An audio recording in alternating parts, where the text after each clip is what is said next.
Hello everyone, welcome to the video lecture series of Cryptography Network Security. I am your instructor Dr. Ramesh Prajapati and today I am going to discuss the AES Part 1, Advanced Encryption Standard Part 1. In the previous session we have discussed the Advanced Encryption Standard overview. Now let's see the agenda of this video lecture. The first AES structure, now next subbyte transformation, and the next is a shift rows. So let's discuss the AES structure. Now the first n minus 1 round consists of a 4 distinct transformation function.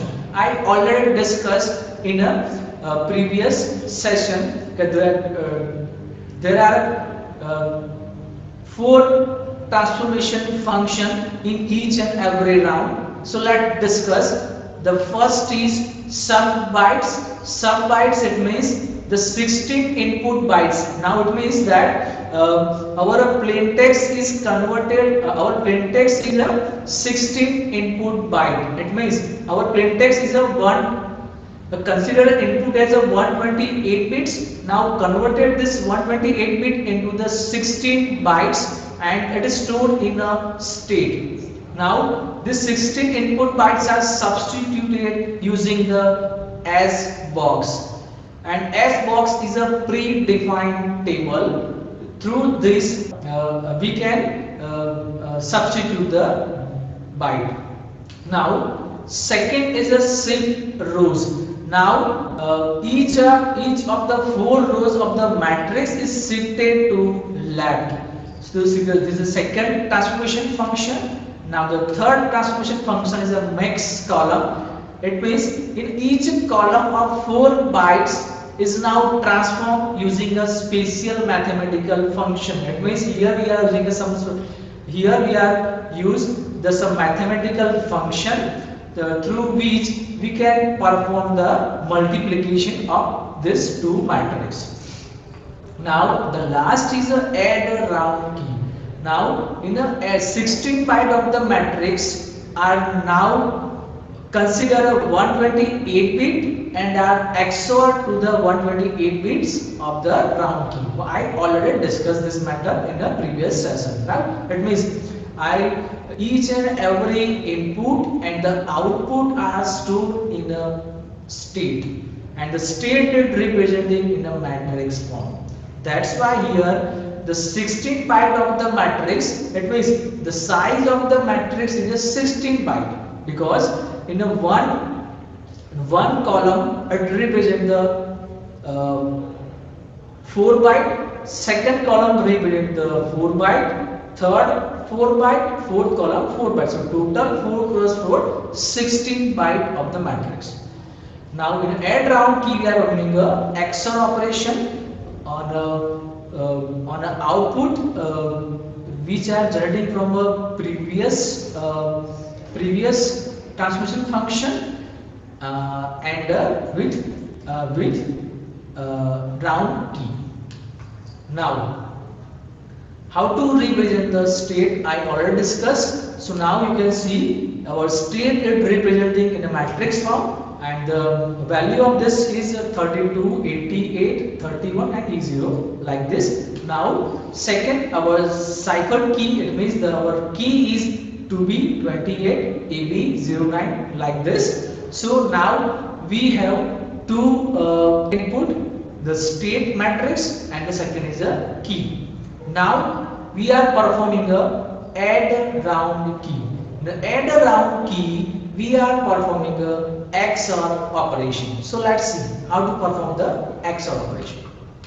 Now it is also called the initial transformation. Add round key is also called the initial transformation. So now here we are considering we can input 2 things: input state plus input state and the cipher key. Now we are performing an XOR operation with the input state and the cipher key. So let's see, this is the 2 matrix. The first input state, second Now we are doing XOR operation with the cipher key. Now 13. Now the first matrix in input state, the first element is 32. Now perform the XOR operation. Now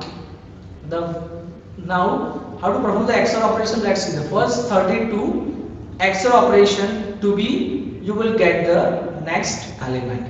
Now we are considering the 88 XOR 28, you will get the next value.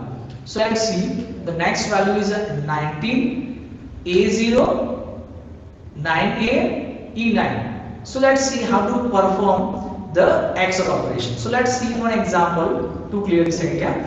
Okay, now here our key is 32. Now the first element is first element 32. Now we do convert. Now we are converting this 32 into the binary representation. So now the 32 is represented in a binary representation. So here the 3, it's now it means now the 32 is converted into the hexadecimal number. So now the 3, the value of the decimal number 3, its hexadecimal number is 0011, and the 2, the hexadecimal number is 0010. Now take the to be now converted into hexadecimal number, hexadecimal. Now the 2, its hexadecimal number is 0010, and the B, its hexadecimal number is 1011. Now we are applying the XOR operation. Now how to perform the XOR operation? The XOR operation, if the both the value, both the input are same, it's generating a output 0. Now both the input are different, it generates the output 1. So let's see. The first is here, you can see the 0 1. So both the input are different. So you will get the answer is 1. And if the both the input are same, 1 1, you will get the 0. Now 0 0 0 0 1 1. So this is the XOR. After performing XOR operation, you will get the hexadecimal number is 0001 1001. So what is the decimal number of 001 is 1, and 1001 is 9. So here you will put this value 19 over here. So like this you have to perform the XOR operation of this matrix. Now we will do the same process for a remaining element. Now the second step, second transformation function of round 1 is a sub-byte transformation. So now the forward substitution byte transformation called as sub-byte. It's a simple lookup table. It means that here in a S, here you have given here this S box is a predefined lookup table. Now here you have given one matrix. Here you have given this is matrix. Now here the S11. Now you have to in this S box. Now you take the one element S00. Now you will check the value of row and column in a S box. Now this first 0 is representing the row, second 0 is representing the column. Now here S11, the first one is representing the row, second one representing the column. So now here you have to find the intersection of 1 1. You will get the one output. You will get the one output. So now in the new matrix you will put this. You will put the intersection value of row and column. Now okay, so here you will get the new matrix. After applying the sub byte, you will get the new matrix like this. So let's see the one example to clear how to generate the new matrix of previous matrix. or we can say that how to perform the sub bytes. So let's see. Now you can consider here, this is the predefined SBox table. This is the predefined SBox table. Now here in the previous matrix we have seen our output of the first element is 1 9.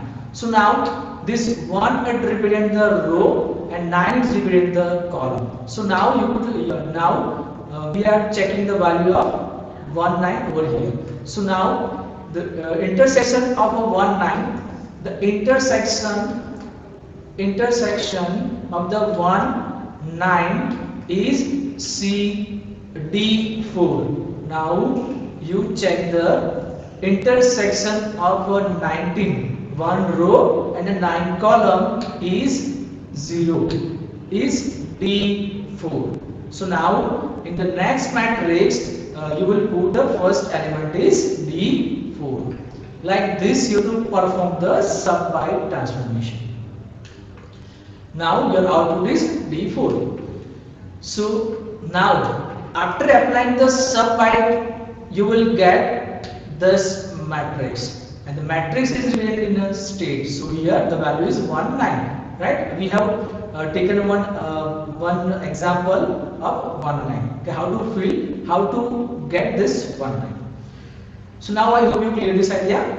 Now the output of the sub byte is, now here our input of sub byte is 19A098. Now we will check this. Now we already checked this 19 value, 19 element in a SBox.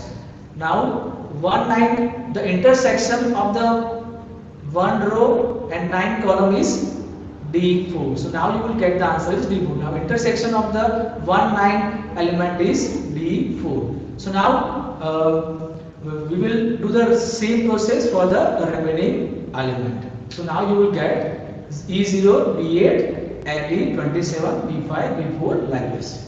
So this is the first transformation process, first transformation function of round 1. Now second transformation function is a shift rows, means how to shift the rows. So let's see.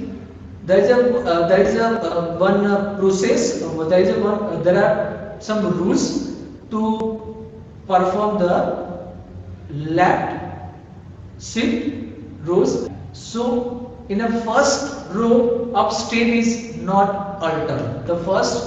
In the first row is not altered.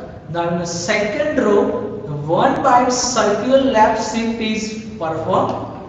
In the third row, 2 byte circular left shift is performed, and the fourth row, the third byte circular left shift is performed. So let's see one example. Now this is the predefined table which is generated from the sub byte. So now here you will see D4. Now our input is a D4, E0, B8, LE. Is the same. There is a no alter in the first row. So here you can see no rotation. So now here you will get same row D4, E0, B8, LE. Now let's see one example how to perform the left circular left shift. So here you can see in the first row there is a no alteration. Right, our input is D4, E0, B8, LE. It is same. It transformed to a D4, E0, B8, LE. Now consider the second row. In the second row, the 1 byte circular left shift perform. So now our input is 27, B5, B4, 41. So now we applying the left is transform. It transform the B5. B4, 41 and 27. Now in the third row the 2 byte circular left shift is performed. So their input is 11, 98, 5D, 52 is transformed to a 5D, 52, 11 and 98. Now in the fourth row, the 3 byte circular left shift is performed. So here your input is AE, F1, E5 and 30. So is transformed the 30, AE, F1 and E5. So this is our output of the shift rows. Right? I hope you cleared this idea. Now, okay, thank you. Thank you.